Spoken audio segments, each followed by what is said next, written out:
Words are about to be spoken on the Extreme Life of Matt Hardy. Brought to you by the Ad Free Shows Podcast Heat Network and WrestlingCoinAlba.com. I'm John Alba. That's the broken one, woken one, the spoken one himself. And baby, it ain't Matt Fiction, it's Matt Fact. He's right in front of your face, Mr. Matt Hardy. What's up, man? Get it, boxofgimmicks.com. Box That's of right. Gimmicks. Got the How you shirt. doing, man? I'm good, man. I'm hanging out. A little weird. It's daylight. It feels late. It's been a long day. It is a hot day down here today. It has been hot for the last little bit, but it was a hot day, very hot day today. Just hanging out here in the Hardy Compound, man, enjoying it, getting ready for this insane weekend that I have coming up. Lots and lots and lots and lots and lots of stuff on the agenda for this weekend. Let's get this out of the way because this broke a couple days ago. We talked about you going to GCW, but yeah, Nick effing Gage.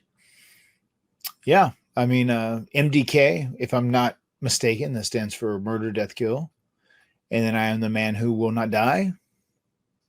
So it looks like we have a little bit of a dilemma on our hands. Yeah, you know, we have a little bit of a dilemma.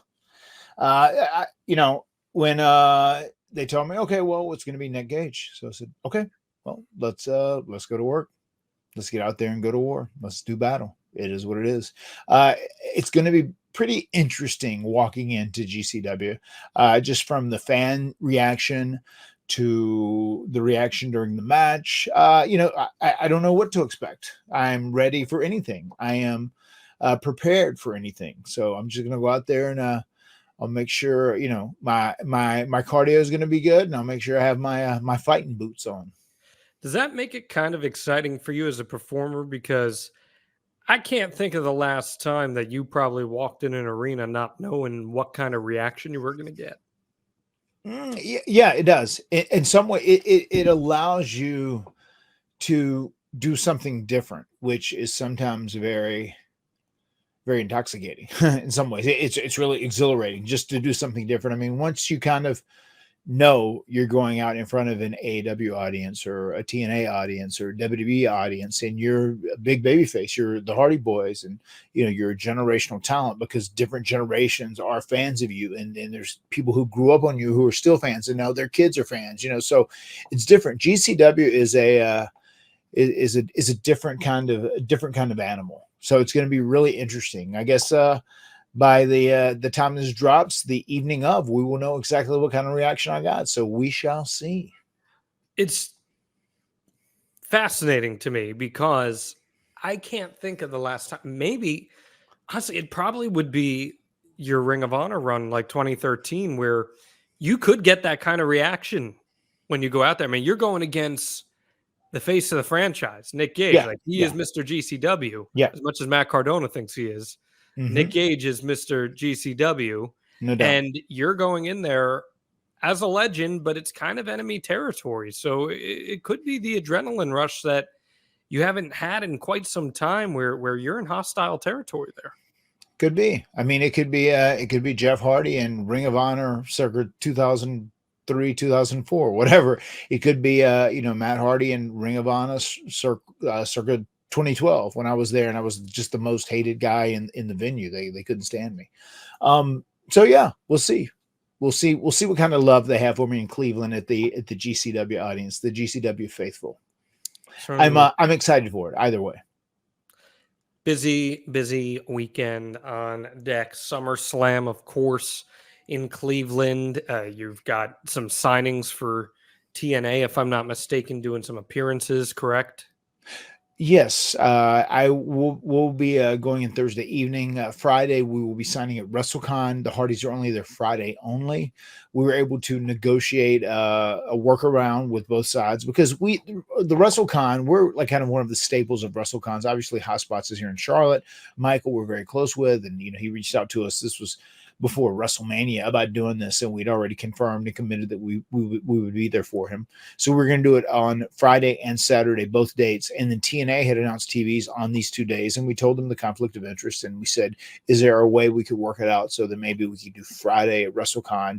We could get anybody that really wants to see us. If they're in that area, they got to come on Friday. They see us then, and then we'll get down to TNA on Saturday, and we'll do whatever business we need to do to fulfill the next few weeks of TV. And everybody made it work out. So that was very nice. That's great. It's always worth your time and your money to meet the Hardys. I'm telling you guys, it is an experience unlike any other out there. It's very personalized, perhaps to a fault, because then their line becomes. But it's a great experience for all the fans. And this is what is the funny rib, right? So we were looking back over this weekend, and Tony Hunter, the guy who books these things for us and kind of takes care of the travel and the hotels and whatnot. So we were coming in originally on Friday morning. We ended up changing it Thursday night, but we were coming in Friday morning, where we literally got in, went straight to WrestleCon, worked all day. As soon as that ends, I will leave and go straight to GCW. I will start signing and taking photos right there. Then there's the show. Then I have this match. Then it ends. And then we go to sleep, and we have to be up at like 5:30, 6 a.m. We get on a plane. We fly to Tampa. We get in around noon. We do TV. And then Jeff and I, of course, we are the post-show meet and greet. So we'll be there to the damn end of the night. No doubt about it. We'll do that. And then Tony had something worked out where we would do WrestleCon on Friday and Saturday. And then Sunday, we would drive 3 hours with Tony up to Detroit. And he had this amazing store signing that was going to be off the charts. And we're going to do that. It is it's a real cool store there, which Sarge and Reds Collectibles is the name of the store that we're doing on Sunday. We were going to be starting at 11. Now we're going to be starting at noon, because after we do the TNA show and we finish the post-show meet and greet and take photos with everybody in the venue, we have to get up at 5:30, 6 a.m. again and get on a plane and go back to Detroit. And then we'll get to Detroit, we'll do that signing, and then we'll get on a plane and we'll bring our ass back home and get home at midnight. So it's going to be a wild, wild 3 days. That is among your most hectic travel cycles that you've done as long as you've been doing this podcast. So hope that everything works out well. As Rajiv says, what an extreme life Matt Hardy leads. I certainly agree, Rajiv. He's not wrong. Agree. No lies detected. That is not Matt Fiction. That is Matt Fact. We appreciate anyone wrestling according to alba.com. If you're following along live there, go check that out. You get some really cool content throughout the week. Ask Alba, tape study, and a whole bunch more. We just did a tape study of The Undertaker versus CM Punk from WrestleMania and broke that match down. It was a lot of fun this week, and SummerSlam is on the docket. Any thoughts heading into SummerSlam? Punk's got a big match with Drew McIntyre, Seth Rollins, the special guest referee there, Cody and Solo, maybe Roman Reigns returning. What are your thoughts about SummerSlam, man? I would imagine it is going to be a solid show. It sounds solid, everything they have set up thus far. I did get to catch the CM Punk, Drew McIntyre, Seth Rollins promo earlier today. Whenever I was doing cardio, I went back and watched that. And there's just like a lot of tension there. And those guys. What do you think of it? Let me ask you that, because I've got thoughts and I want to know what you think of it. I thought it was good. I feel like I know people online, like wrestling Twitter, they gave it a little bit of a hard time, because I feel like they reacted like they felt that the crowd didn't react like they should have reacted for it, or whatever else. But at the end of the day, I was kind of okay with it, because there's just all animosity between all three guys, and all three guys have an issue, and they're putting them in a unique situation, which I think it's safe to say it's pretty unpredictable how it's going to play out. What is your take? Here's my gripe with it. I've loved the Punk McIntyre build. I think they've really made this a must-see match and have done a good job building to that over the course of 7+ months here. And it was all incidental, right? Like, it wasn't supposed to happen, and it happened because of the injury at the Royal Rumble, and they've really made something special out of it. Two things I really didn't like. Number one, this match has been so personal and built up between McIntyre and Punk that Rollins' inclusion in their first match feels like it's too much to me. Like, Seth being part of the story makes sense, but I think you got to get that one big match first, and then how do you extend it? You layer Seth into it, and that builds more, and that just keeps adding to the story, rather than Seth being part of it right away from the onslaught, especially in a special guest referee role, where it almost telegraphs that there's going to be a wacky finish, right? So I don't like that part of it. And number two, this has been would you agree this is like a blood feud between Punk and McIntyre? Yeah, it's been very, very personal. Right. So when you're in a blood feud, I hate, and this goes to any company, I hate when you get those promo segments that are I talk, you talk, I talk, you talk, I talk, you talk. Because these guys are supposed to hate each other so much. And even if there's a stipulation that, oh, well, if you touch, the match is off, they shouldn't even be able to contain the idea that they're in the ring together. If you want to do talking segments with them, come up with creative different ways to get those story beats across. Do a split screen promo where they're in different places. Do vignettes throughout the night. Do something. Someone's in the ring, someone's backstage. Like, because them being in the ring together and not wanting to murder each other, that didn't hit for me. What do you think about that? I mean, I get it. I think it's a creative way. Those things are just tough because I feel like they wanted everybody in the ring for the star power sake of it, to see them all in one place at one time. And that is a tricky stipulation, saying that, you can't lay your hands on one another or the match is off. So I understand what they were attempting to do there and what the point of that was. And I think they wanted to have the image of those three guys in the ring and see how much animosity lies in between all three. They really wanted to highlight that going into SummerSlam. With that being said, I do think as Drew McIntyre was holding his personal bracelet, Punk's personal bracelet, that was a little, you see it just like, come on, like Punk would snap here or Drew Exactly. would snap here, something else. And I do get that. And that's like a legitimate gripe, but then at the end of the day, they're going back and saying like these guys want to kill each other in the ring so much they're going to wait until this match. What about the Rollins inclusion? How do you feel about that? I don't mind that. I think they're expediting this into something else. I think it's going to evolve very quickly. I don't think there was I don't think if the plan was to try and get a lot of mileage and have a lot of legs on Drew McIntyre versus CM Punk, yes, I would have had them with just a regular ref and a regular match to begin with and then build it up from there. But I think they're expediting this into something else. What it is, I'm not quite sure, but that's my feeling. I don't know. I just think everyone wants to see CM Punk versus Drew McIntyre, who's going to beat the shit out of the other and who stands tall. And I think including Seth in that, while it's an appropriate story beat at a certain point, doing it before we get the actual payoff of the 7-month feud seems wonky to me. I don't know. It's just how I see it. Because like I was legit very excited for this match. And now with Seth being in there, I'd love nothing more to be proven wrong. Yeah. But it almost tells you there's something wacky with the finish in some capacity.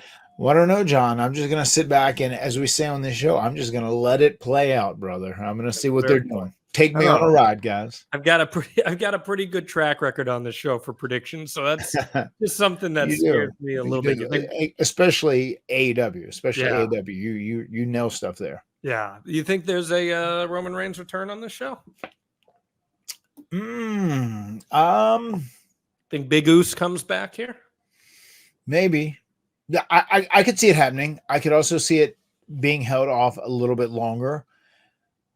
It wouldn't surprise me. I would be very cool and very happy if they pull the trigger and Roman shows back up at SummerSlam. It feels like an event and an environment that is big enough to have Roman return, because you obviously got to get on that road to WrestleMania, and he's going to be part of WrestleMania. Yeah, certainly so. And I'd imagine come Survivor Series, we'll get OG Bloodline plus Cody and Sammy or something versus the new Bloodline. So yeah, man, the new Bloodline, put Sammy in there with him. Let him be the temporary Uso again. That is such a great callback. Yeah, no, I mean it should be Roman, the Usos, Sammy, and Cody versus the new Bloodline. I think that's the way you go, and what a huge match that is, huh? That's a fun match too. I'm here for it. Seeing Cody and Roman teaming together, like after everything they've been through, I think that's a great story beat. Sammy reuniting. All that good stuff. Hey, I want to ask you real quick, because he's someone we haven't talked about ever. I know you've done some signings recently with the Steiners. Mm-hmm. What do you think of Braun Breaker? Because I think there's a pretty good chance he walks away Intercontinental Champion this weekend. I mean, it seems like this guy's just got one of the biggest ceilings on the face of the planet right now in wrestling. I mean, he's just, you hear that all the time about athletes, and the first person that pops in my mind when I think about someone who is explosive and like sudden, that word is used to describe them as a strong adjective. I think about Brock, because it's someone who is very strong and very powerful, but also they move so quick that they're explosive. It's not just like they're moving to do something, and it's there and it happens. Braun Breaker is like a special kind of athlete where he just seems explosive as shit. You know what I mean? Like the way he does that when he'll turn around and do that sprint around the ring and spear someone out of their shoes is incredible. He really is explosive. He is sudden, and that is a gift that not a lot of athletes have. So he is he's breathing some rarefied air in saying he is an athlete that is explosive and sudden. So that is a special quality, and they're doing a great job of highlighting that, I think, week in and week out. And I think he's got a ton of potential, man. World title potential? I would say so, especially if he gets off on the right foot, if they start putting him in a position to move him up the card, and he starts hitting homers, he starts succeeding, he continues to build up his character and personality and promo, whatever it may be. Name change, perhaps? Maybe. I think physically he has the tools and he has the abilities. I mean, his mechanics are pretty incredible, because he's like a legit athlete, and he did legit amateur wrestling and all other things, whatever, or football. But he is a guy that is a special athlete. You can tell by watching him.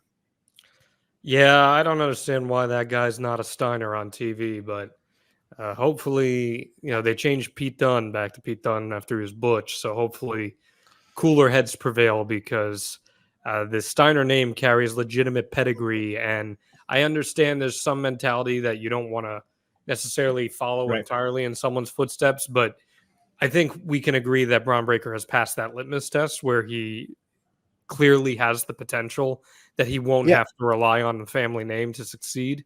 I do agree with that. I think just a little equity would go a long way, and he can be a big time player for them. I'm with you entirely on that. One more guy I want to ask you about, because he was in the discourse a lot on wrestling socials this week, and we've had him on the podcast here before. It's someone I know very well, someone you got to know very well, is Daniel Garcia. Dan was in the discourse quite a bit this past week. Yeah, and just for the record, I love DG. I think Daniel Garcia is a great dude and a great performer. There was a lot of talk about his future and what could be in store for him, because he is a free agent coming up. They clearly set up a potential program for him with MJF if he decides to re-sign. But WWE, TNA, a lot of different places are going to be in on Daniel Garcia, just 25 years old, big upside. Right. How do you feel about Daniel Garcia right now and the opportunities he's had, and what do you think his path could look like?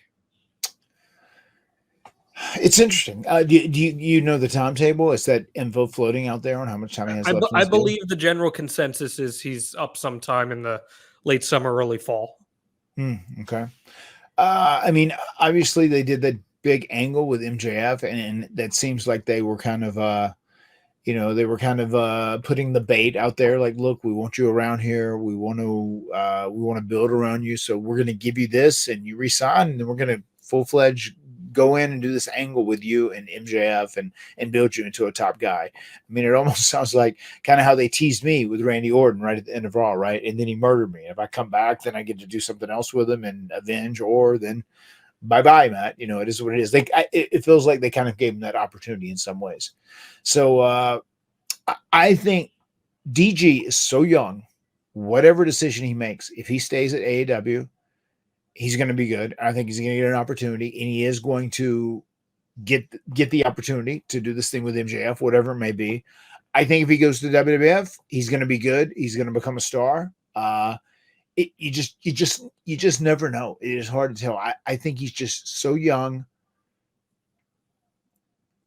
Right now, I think if I was Daniel Garcia right now, I think I would want a full-fledged plan laid out by Tony Khan, MJF, or whoever else, what they plan to do with him and how they plan to elevate him, and what they plan to do with him for the next year, 2 years, whatever it may be. And I would want to know that. I would want to feel comfortable with that, because he has also been a guy like Wardlow that has reached this point where he's like got over, and if you pull the trigger and run with him, then he becomes a made man. And there's been a couple times they haven't done that. It happened with DG, it happened with Wardlow. So I would want to avoid that.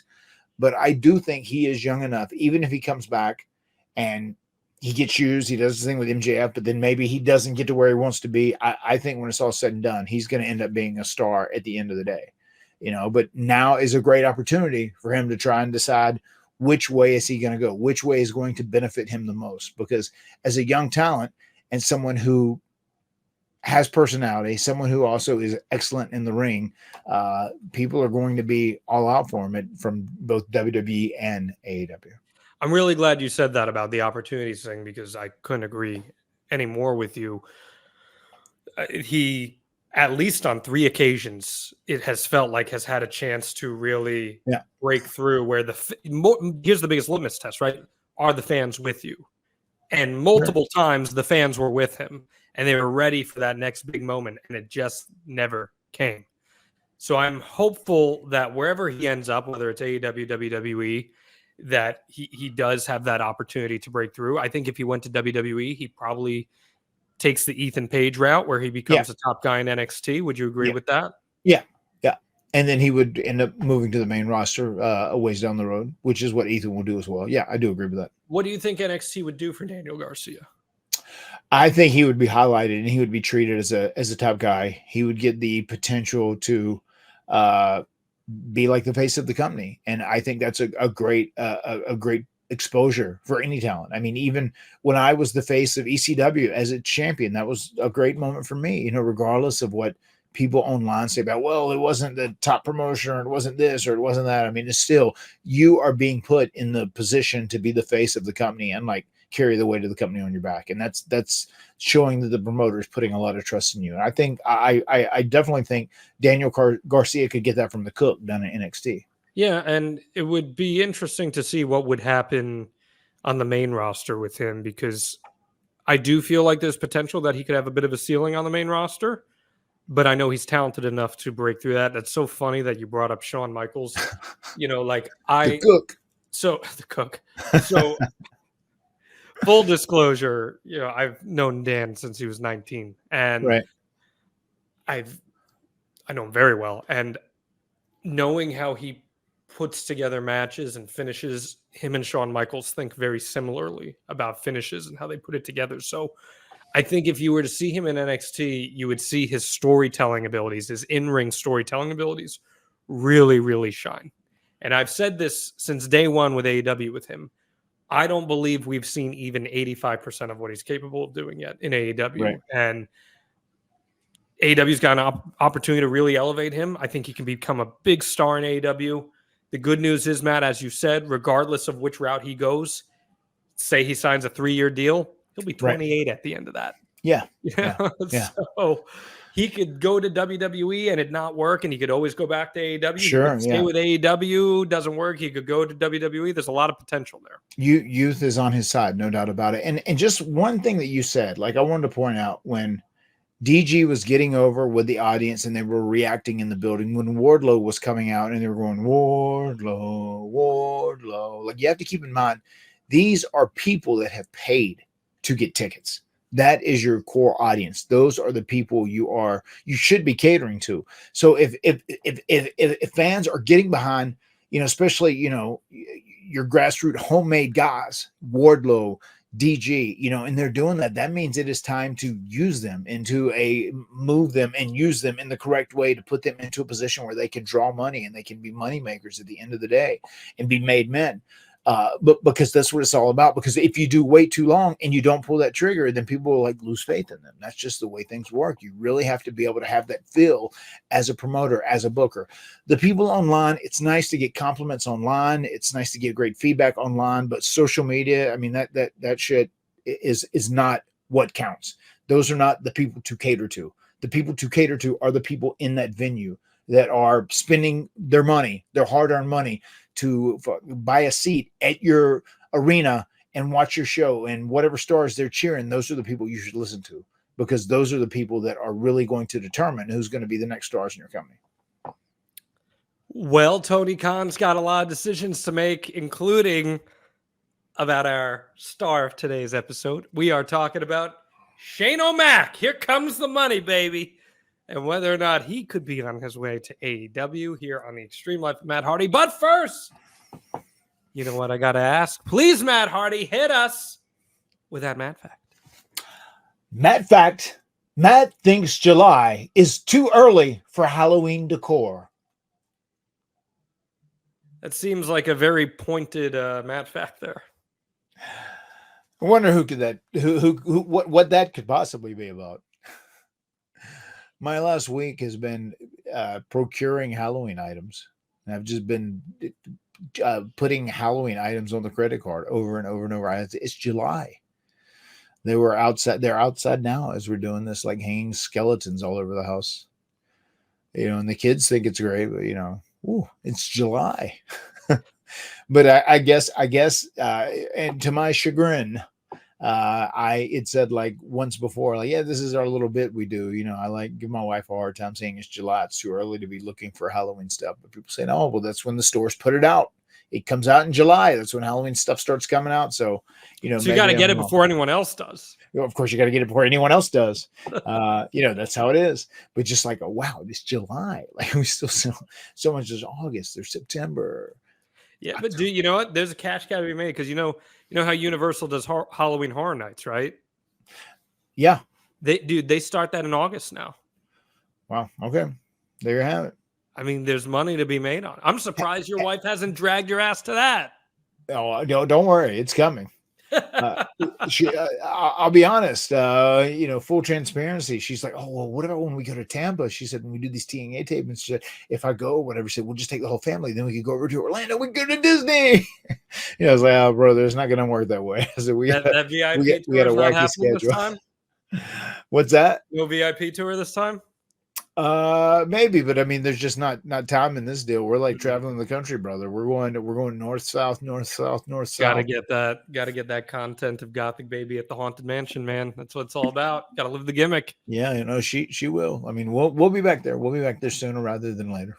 Oh, no doubt about that. Bonus Matt fact. Rajiv says, Matt fact. Matt loves DG. I know that's true. That is true. Yes, big fan of DG, and especially just getting to hang around him and Isaiah Cassidy, who is, I call my bio, him and Mark Quinn. I treat them like my sons. I've technically adopted them when it comes to being their wrestling daddy. Hi, Boss Karate. Yeah.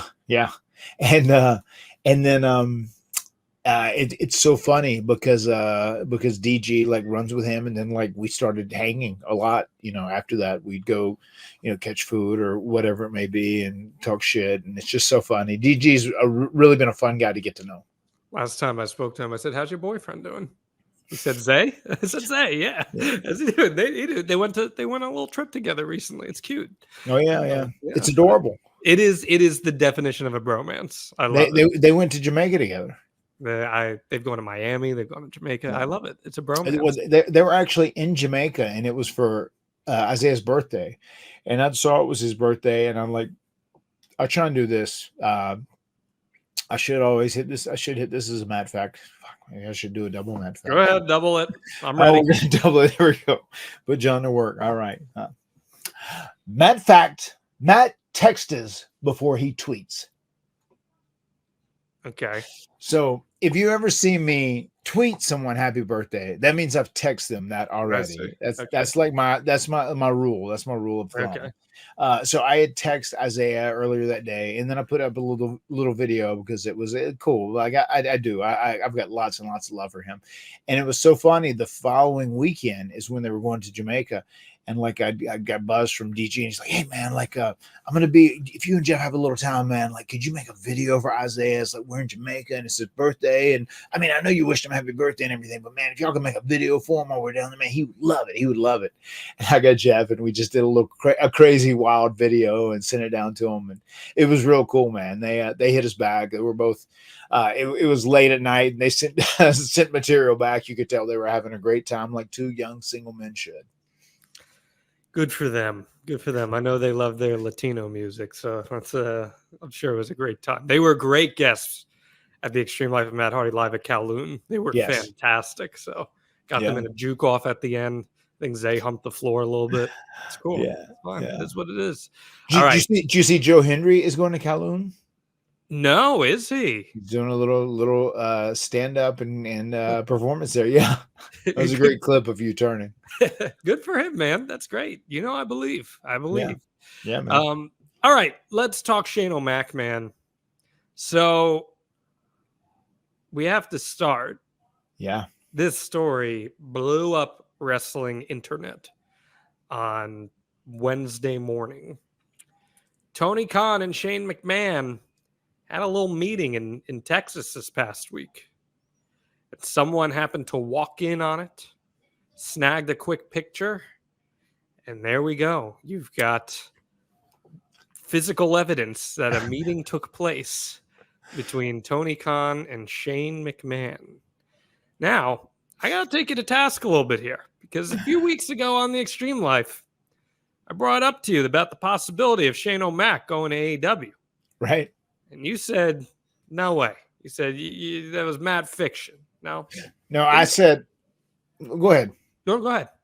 I was just going to say, at that point, whenever they said that Shane had reached out and was talking to AEW talent about coming to AEW, that was mad fiction. Sure. Because that hasn't happened. But as Tony asked questions about it and there was buzz, at some point, somebody reached out to one party, reached out to the other, and then they started talking from all of this. As they say, card is subject to change. Yeah. And let me ask you this: Do we know where that picture was taken at? Is that documented? Is that public info? Moving on here. Okay. No, I'm not trying to put you on the spot. I don't want to put you on the inside. I'm just saying, like, did the people who reported it, did they mention it? The people who reported it, to my knowledge, did not report where it came from. Gotcha. I was made aware of the source material, but it's not my story to tell. So yeah.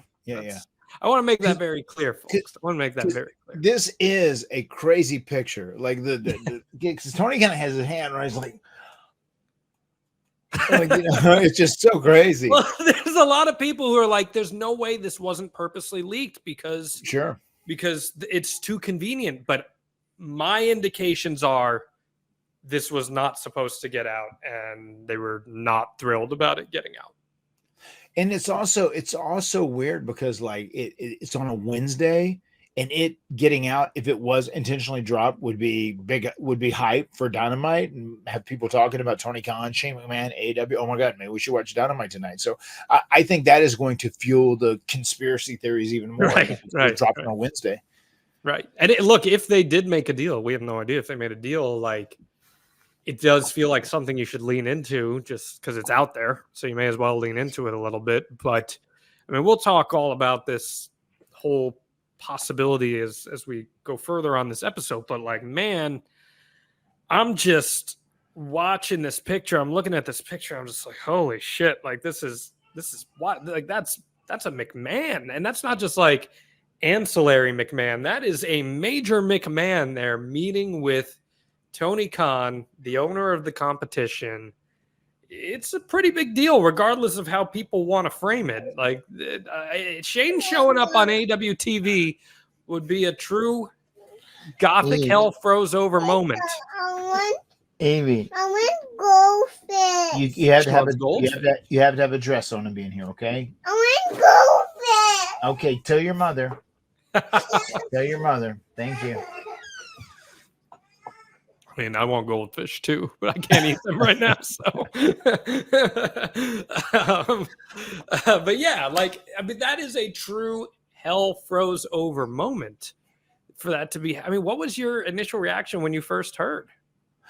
I was just like, whoa, look at this. Whoa. I mean, it was one of those things where it was just kind of like, it was a little, whoa.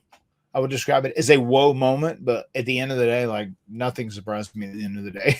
Nothing surprises me in the world and in life. We live in such an insane world where anything can happen. Just the world is insane right now. Well, like, just think about 2.5 years ago when we started this podcast, almost 3 years ago, where the wrestling world was then versus where it is now. And the insane things that have happened in that time since. It is, even with your own life, it is truly crazy. We got Matt Presley in here. Says, "What's up, John?" Hi, Matt. How you guys doing? Good to see you, Matt. What's up, dude? Yeah, man, this is just nuts. And I want to talk a little bit about Shane, and we can then bookend this with the possibilities of what could come out of this. But Shane has had quite the unexpected career. You know, he's obviously Vince McMahon's son, Stephanie's brother. He starts working in WWF in the warehouse at 15 years old. And then he eventually, from a young age, transitions into a referee role. And Rajiv asked, when Shane was a referee, did you ever think he'd be a huge character on WWE TV one day? I think after the whole Vince McMahon thing happened and he had his program with Stone Cold Steve Austin, where it was like Vince McMahon, the evil boss, the evil corrupt boss that like screwed Bret Hart over, and now he's trying to screw over the common man, Stone Cold Steve Austin. That became such a big deal. I think it became very apparent to anyone, if your name was McMahon and you were on WWE TV, you were going to end up being a big deal.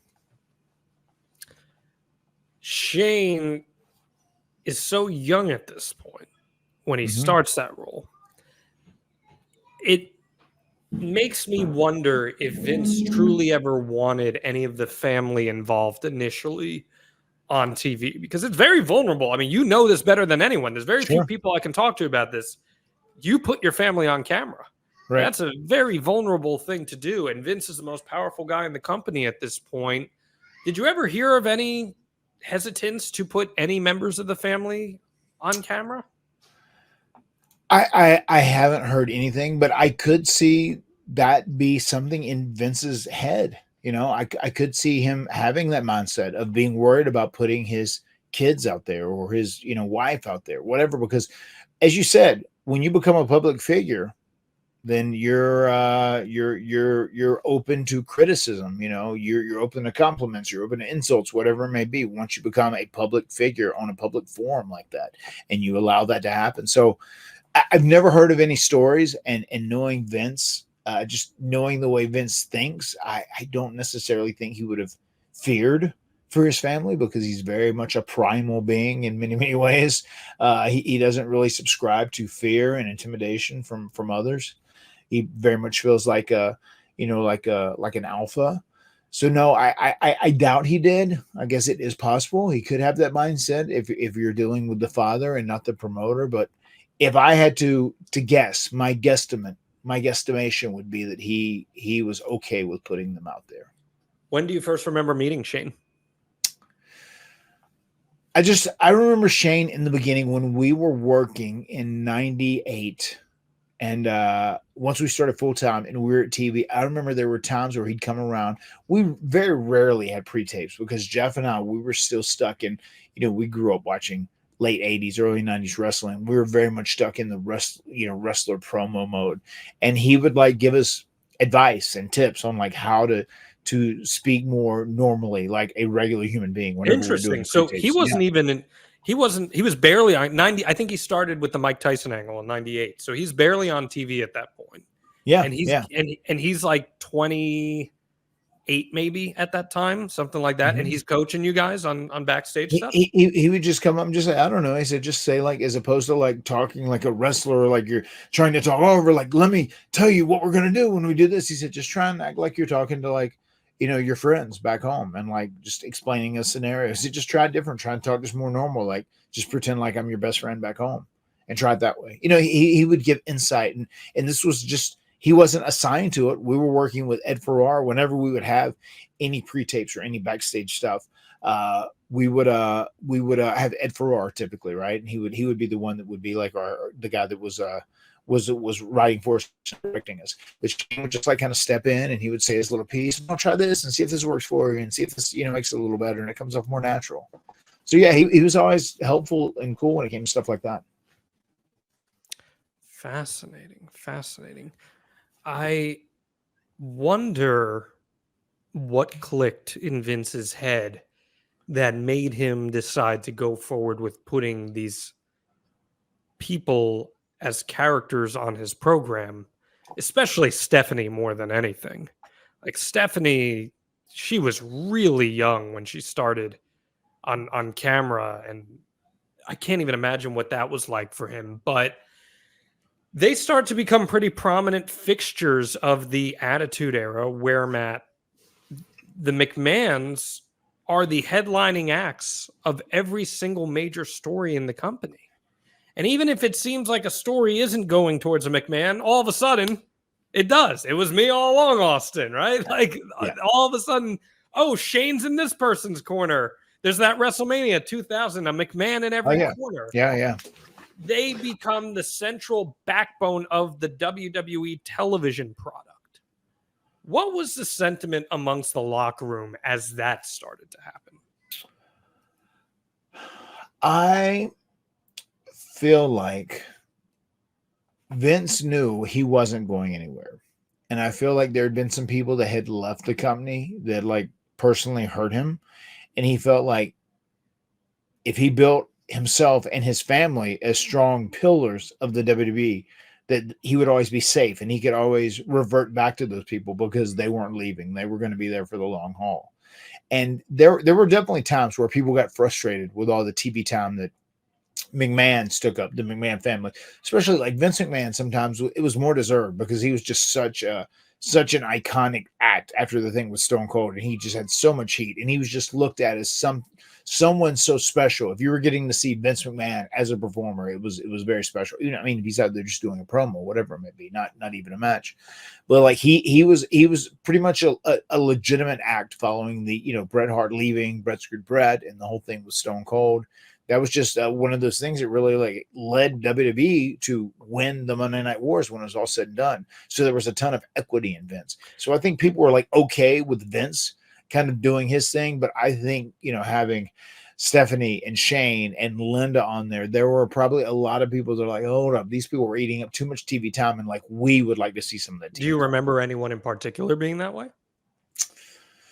No, but it was just kind of a common theme of a lot of guys who were probably middle of the road that maybe weren't getting as much TV time as they hoped they would get or whatever else. Okay. Around that time, 99, 2000 or so, Shane McMahon starts wrestling. Right. I'd have to imagine that's something Vince probably wanted nothing to do with Shane at first. And that's a totally different animal. I mean, Vince didn't want to wrestle at first. That had to have been a very unique situation as a member of that locker room, because there's a very real chance when you hear the boss's son is starting to train, immediately I'd have to imagine some people start thinking, oh, he's just going to push him as a main eventer and he's going to win the world title and he's going to usurp everyone else here. How did the locker room feel about Shane starting to perform in an in-ring role? Yeah. I can't wait to get that criticism about Maxwell and Wolfie and Bartholomew. I think people were more okay with it because Shane ended up really trying hard to be one of the boys, and he felt like one of the boys. Like he would go on tours with the guys. He would spend more time in the locker room. He would not try and seem like, I am the boss. I am like a level above all of the wrestlers. He tried to seem on the level and the same. And I just think as time evolved, people made the association that Stephanie was much more like Vince than Shane was. Shane felt more like he wanted to be one of the boys. He kind of wanted to be accepted. He wanted to be part of the brotherhood. And Vince at this point had decided like, I'm the promoter, I'm the boss, I'm the man behind the curtain, and I'm the guy that calls the shots. And Stephanie seemed like she was geared much more for that than hanging with the girls. There's got to be some hesitation though from the locker room to just embrace someone like that when they know that their father's the most powerful person in the company.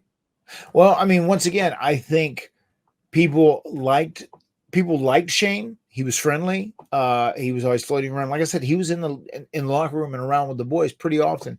I do think he ended up catching flack because like whenever he would have a match, you always knew, much like Jeff would want to figure out like, okay, this is my stunt. This is what I'm going to do. And then we'll kind of like build things around that or whatever. So Shane McMahon, he would always have the big Shane McMahon moment. And then, and that would be every single match. And guys were like, well, how come we don't get one of those in our matches, to like really get us over or get us to the next level? There was some frustration on that for sure. But do you think that was overcompensation because he needed to show to everyone that he was willing to do what they were willing to do. Probably. I also just think that's like a McMahon DNA quality as well. You know what I mean? I need to go out and I need to shine. You need to see why I'm special because I'm a McMahon. Damn it! You know, I felt like that is just in his genetics as well. Well, Matt asks, wondering if you feel the same way I do in the thought that Shane McMahon is one of the biggest overachievers ever in ring and what he brought and was willing to do. That said, he is a McMahon. He achieved. He did achieve some pretty amazing things, considering like he wasn't a wrestler who was a full-time guy who was on the road, who was like, you know, out practicing every single week or getting better or improving. You know, he would just literally train. He would do his thing and he would set up his match and he'd have one thing that he would focus on for months, and then he would do that match and it would be, you know, on a big platform, a pay-per-view, or, you know, some major show, whatever, and he would go out there and kill it. Now, there were also guys that would get frustrated with him too about like some of his blows, because they would complain he would hit people so hard.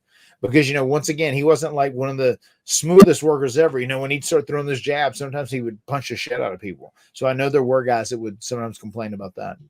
All right, you got to give us some more tea on this. You can't just say, I know there were some guys. Ed, do you have any instances, examples of this? It was clearly chatter amongst people. It's hard to remember specifically. I remember one time Steve Blackman said, like, I don't know, if he came out there and he started throwing all those jabs and I hit a couple, like, I might have to come in there with a hard kick. And I don't know. Well, I was going to ask, because, you know, maybe his first iconic moment is with Steve Blackman. People forget that. They have the SummerSlam match where they're climbing the side of the Titantron. Yeah. Blackman kendo sticks him on the back and he takes a 20-foot fall. It's a huge moment. And then he does it even higher at Backlash, where he I believe did he fall or did he jump? I think he jumped. Where he jumped and jumped the elbow? Jumped in the last man standing match. He jumped from the Backlash Titantron where Test is holding Big Show down. Yeah. And then at WrestleMania against The Undertaker, he jumps from the top of the cell. He became the first person to jump from the top of the cell. Right. So, like, those moments define Shane McMahon's career. Like, you're a daredevil. Your brother's a daredevil. Is there they do define his career, but brother wasn't going to be going on the road making every single town. He wasn't going to be making Augusta, Maine and Bangor, Maine. You know what I mean? Like he was a guy who, Peoria, Illinois. You know, he was a guy who did those big shots and they were spaced every so often, and he went out there and he, like, you know, got a lot of leniency on what he could do, where a lot of people weren't allowed to do those things. Shout out Bangor and Augusta, places near and dear to my heart. Yeah. It's the Augusta Civic Center over there. I always loved getting up into Portland, man. Portland's a great city. Portland, Bangor, Augusta, like just being up in Maine, man. Because to me, it always felt like, you know, you're in the North, especially being, you know, a Hebrew here from the South, being a country boy, a redneck. You know, you get in the North and you deal with all the city slickers. Then, like, once you get outside of, you know, once you get into Maine, it's kind of like it reverts back down to the South a little bit in some ways. Like chill people, very country. Not everything is New York minute, you know. And that was always fun. I spent many years there, and Bangor, Maine might have been the only place where I'd get recognized more than Matt Hardy. It's very possible. They love their local news up there, man. Let me tell you, they love you in Bangor. They do. Oh boy, if there's one place I'm over, it's in Bangor, Maine. Let me tell you that. Certainly ain't in House Hardy. That's actually, you know what? Majority of House Hardy, I'm over with. Majority. Well, of course. I mean, the other people, just depends on what side of the bed they wake up on that day. Well, but the House Hardy is a 6-person household. Yeah. And I'd say 5 of the people like me. So. 5 of the people like me too, including myself. That's pretty good. That's pretty good. So that's a really interesting point, though, that you brought up about Stephanie kind of molding after the image of Vince, where Shane is taking this other side. Like, do you think Shane aspired to run the company one day? I think so. Yeah. But I also think he aspired to be different from his dad. I think he really wanted to differentiate from the way his dad ran the company and the way he reacted to talent and stuff like that. Like, he was very much more accessible to talent. He was very hands-on. He, interacted with them. But, for what it's worth, I have heard Vince kind of did the same thing back in the day. So maybe once again, he was, he loved it and he enjoyed doing it. And I do think he would have liked to taken the reins one day. Obviously we know that ultimately doesn't happen, but it was interesting that he was just so different from Vince. And sometimes, you kind of hear that, like sometimes you hear like a dad goes one direction and kind of, like defines himself as such, and he rolls that way. And then the son decides to define himself in a totally different way and like goes in a different direction just to kind of like prove his own independence, that he's his own man. And sometimes it felt like that a little bit with Shane. I think a lot of people were very surprised when Shane voluntarily left the company in the late 2000s because of that. You know, he left to start his own media endeavor. It didn't really work out. And I don't want to say he was the black sheep of the family, but like, you really didn't hear anything about Shane for a very long time. He kind of disappeared from the public forum. And I think people wondered a lot about whether or not there was bad blood between Vince and Shane and what the situation was there. Did you witness any animosity between the two of them over the years as a talent? No, not really. I mean, that's information that I am not privy to, if there was. I mean, they would always be professional if they were working together, at any WB event, whatever it may be. If you see them interacting with each other or other McMahons, everybody always got along and they seemed and appeared as if they were on the same page. But no, I never saw a point where there was any animosity between those guys. And I do want to mention one of my favorite things that I most remember about Shane McMahon, which was a big moment for us. We were getting ready for the No Mercy 1999 tag team ladder match, the finals of the TIT. And I remember Shane came up and kind of took a moment with myself and Jeff as we were like getting ready right before going out, stretching, kind of like game planning, talking about the things we wanted to do and how we were going to enter and how we were going to carry ourselves and our demeanor and whatnot. And he said, "Hey, I know you guys are getting in the zone, but I just want to tell you, I want you guys to remember the 2 S's." He said, "For doing this, because I know you guys are going to go nuts. I know you're going to tear the house down. I know you're going to go crazy tonight. Remember the 2 S's, safe and spectacular. That's what I want to get out of tonight. I want to see you guys be safe, but I want it to be spectacular. So good luck, guys." And gave us a big hug and slapped us on the ass as we walked out through the curtain. It was cool. It was a big moment. So did you guys look at him as like an office guy at that point? That sounds like an office thing. It does, but he didn't feel like an office guy. I think we did look at him as an office guy because he's Shane McMahon. He is a McMahon, and Vince McMahon is the Don of pro wrestling. So we did look at him as an office guy, but he never put up that facade that he was like the boss or the promoter. He felt like he wanted to be one of the boys more than anything else. Well, that was in Cleveland, and Rajiv asking when the invasion angle starts and Shane is announced as the owner of WCW. Of course, that happened Raw in Cleveland. Was that shocking to you, or was it eye-rolling? Like, of course, a McMahon angle will come from this. It's a valid question. Yeah. I mean, I knew that was happening. I knew Shane was there. I knew they were going to be doing that. I was able to get enough intel that I kind of knew what was happening that day. But I said, of course it is. But I did think if they could establish a WCW program, they would stay separate, a separate entity from WWE, and Shane would have been the boss running it. And then you could have built to like a legitimate World Series or Super Bowl or, of wrestling. That would have been pretty amazing if they could have pulled that off. And that wouldn't have bothered me so much. But like once he led them and then they started showing up on WWE TV, and then there was Stephanie and ECW. And then that was a little much, and it just watered down the whole dream matches and the whole dream angle of the invasion in the first place.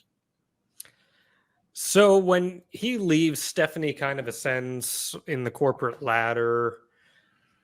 Stephanie, over the years, I feel like a lot of people have praised her for how she handled herself on that stage, especially as a woman, having to follow up, some pretty heavy footsteps. And she's, of course, come with her own criticisms too. Right. But when you hear the discourse about Shane, it's always that Shane's a really nice guy. He was friendly with a lot of people. but creatively he didn't have it, and he didn't have the business acumen for the industry. Like, that's what you always hear in the discourse. What kind of compare and contrast can you provide us on the two of them? I mean, that is interesting. That is kind of what you hear. And once again, I don't know, because I've never been like in big WWE meetings where that stuff is talked about or ideas are suggested or, you know, this, that, and the other thing. They do a very good, strong job of like keeping those things separate. You know, like if you're a talent, you're a talent. And then if you're in the office, you're in the office, and you're in those meetings. And there's only a few talents that kind of cross over and end up doing those things in WWE. There's a very good barrier and division between those two groups. So I don't know if Shane had the business acumen to own the company and run the company going forward. But I do know that that was the rep that you heard quite a bit. People, the vibe in general was that Stephanie would end up being a better boss or have a better acumen to run the company than Shane would. It's accentuated because she marries Paul Levesque, Triple H, and Sure. he almost hops right over Shane in line. Like, Shane McMahon doesn't get NXT, Paul Levesque gets NXT. You know, that changes the whole dynamic too.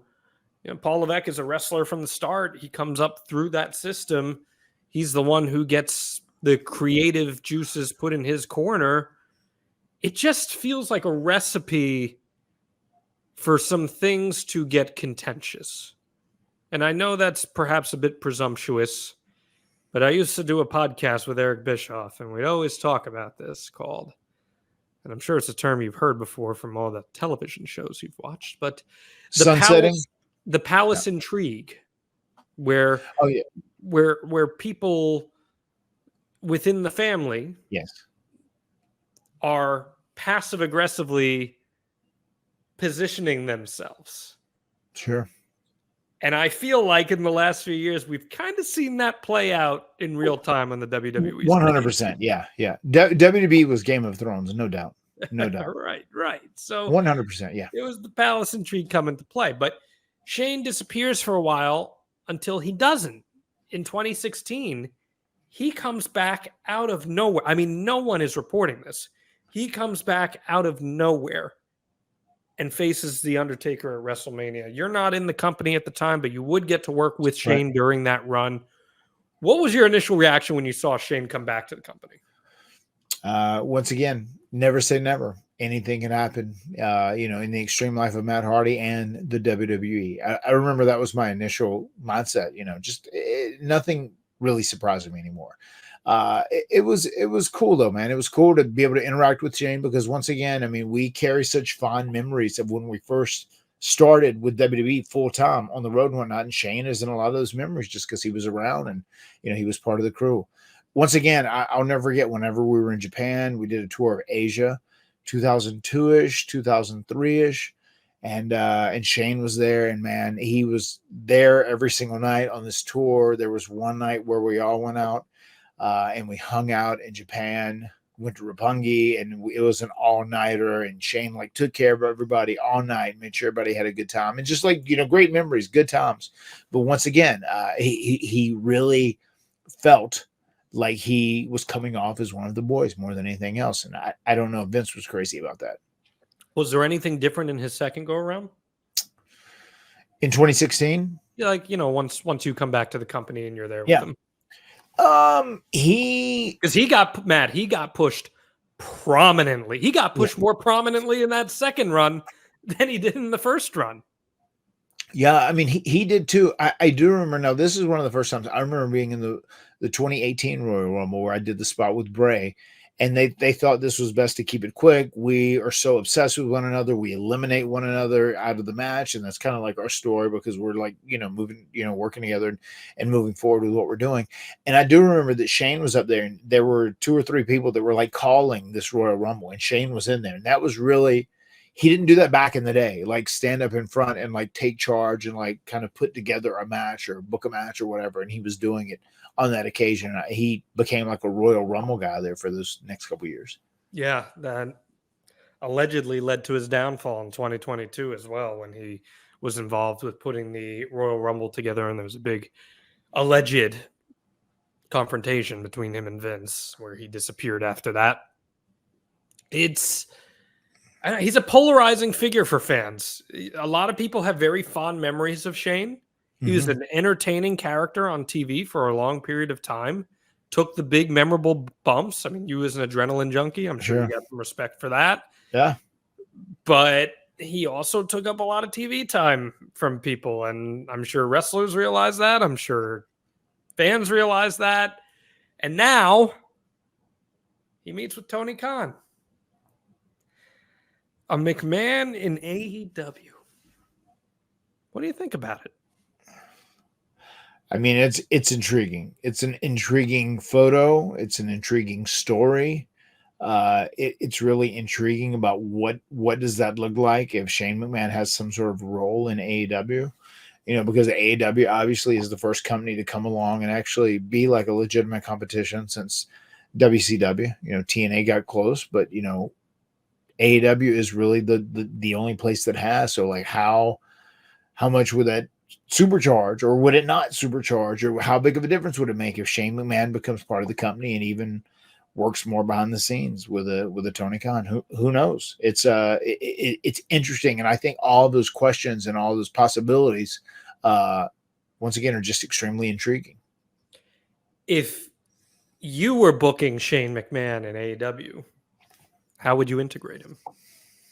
If I was booking Shane McMahon in AEW, you had the pen.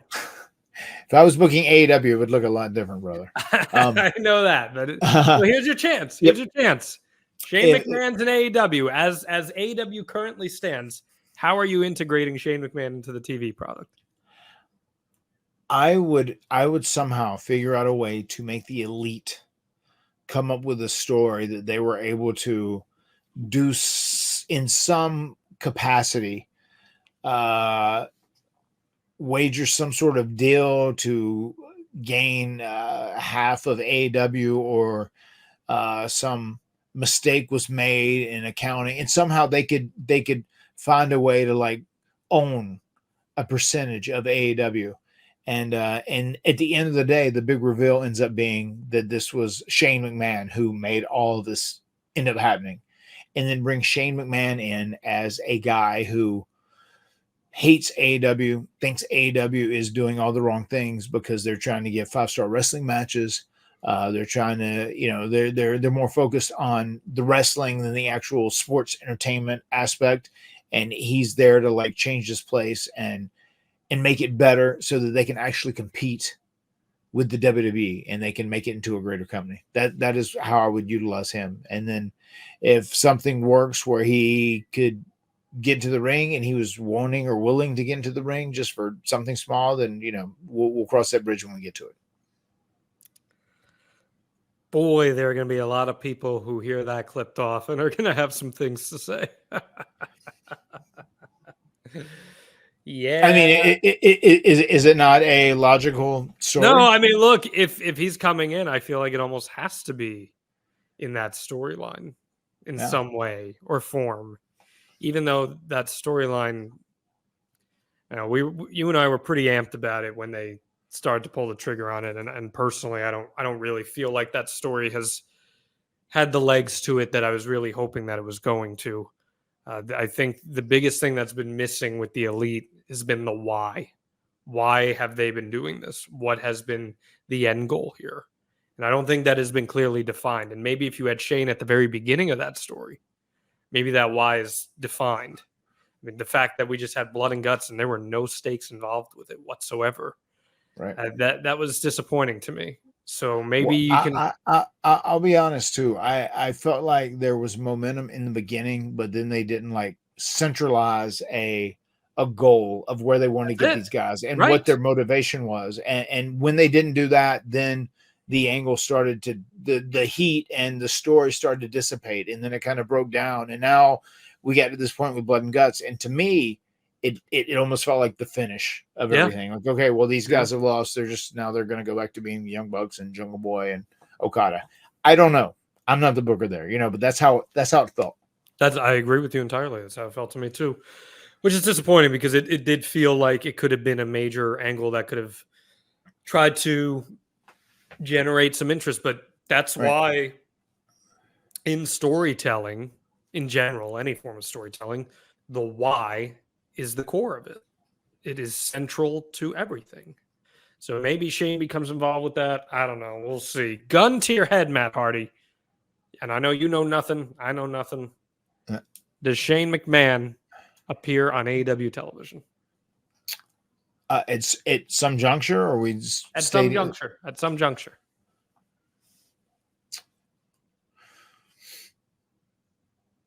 I feel like at this point, after this picture was leaked, whether it was leaked by the parties involved or leaked by someone who just took it and knew they had something special, I feel like there's so much buzz about it that it would be hard to imagine that he doesn't appear, at least for one cameo, just to like show up and say, like, hey, here I am. I'm still around and this is wrestling. AEW. I met Tony Khan. He's cool, or whatever. I almost feel like just with this buzz and this photo getting out, that I could see him definitely appearing at some juncture. Regardless of what you want to say, whether you like it or you dislike it, this is what I've been emphasizing. This is the last point I'll make on it. A McMahon showing up in AEW is batshit crazy. Yeah, which is a good thing. Yeah, oh yeah, absolutely. Like I mean, it is a true hell froze over moment. Whether it will actually mean anything in the long run, I don't know. Yeah, right. But a McMahon showing up, a prominent McMahon showing up in AEW, while the McMahon family still has some degree of controlling interest in WWE, is pretty wild. That's all I've got to say on that. So make of that what you will. Anything else you want to say on Shane? No, I mean, once again, this is if nothing else, he definitely got his name circulating in the news once again. So, he's a trending topic. So congrats. He certainly is a trending topic. Oh man, anything truly can happen in the extreme life of Matt Hardy. There's no doubt about that. You got a busy week, my friend. I hope it all goes well. I want to remind everyone, get on board with us here, advertisewithhardy.com. Get your business out, get your product out in front of thousands of listeners every single week here on the Extreme Life of Matt Hardy, and promote your business to the extreme. Make sure you're subscribed as well to Matt Hardy Brand on YouTube and the Extreme Life of Matt Hardy, wherever you get your podcast. Leave that 5-star review. I don't know if you saw, Joe Hendry said in his concert that Booker T is the head of the Joe Hendry fan club now. I did see. I don't think Booker agreed with it, but tell me he didn't just say that. Tell me he didn't just put up that graphic. But anything can happen, man. MVP showed up at freaking Bloodsport. Anything can happen now. So right. It is crazy. Wrestling according to Alba.com. That's a place you want to be as well. Hang out with me every single week talking wrestling. It's a great time. Adfreeshows.com as well. Anything else you want to say, Matt Hardy? No, excited to see everyone at WrestleCon on Saturday. Excited to head to this crazy jungle known as GCW and just see how this experience is going to work out. It's going to be a life experience, I guess. And then looking forward to seeing everyone in Tampa on Saturday at TNA. Myself and Jeff, the Hardy Boys, are going to be there. We're going to be in action. And then Sunday, looking forward to seeing everyone outside of Detroit in Utica, Michigan at Sergeant Red's. So it's going to be a big weekend. I'm going to be crossing up and down the country, and I look forward to seeing you. Matt Presley says, join Alba's army, everyone. I agree. Join us. One of us. The words have been spoken here on the Extreme Life of Matt Hardy. We'll see you next time. Delete!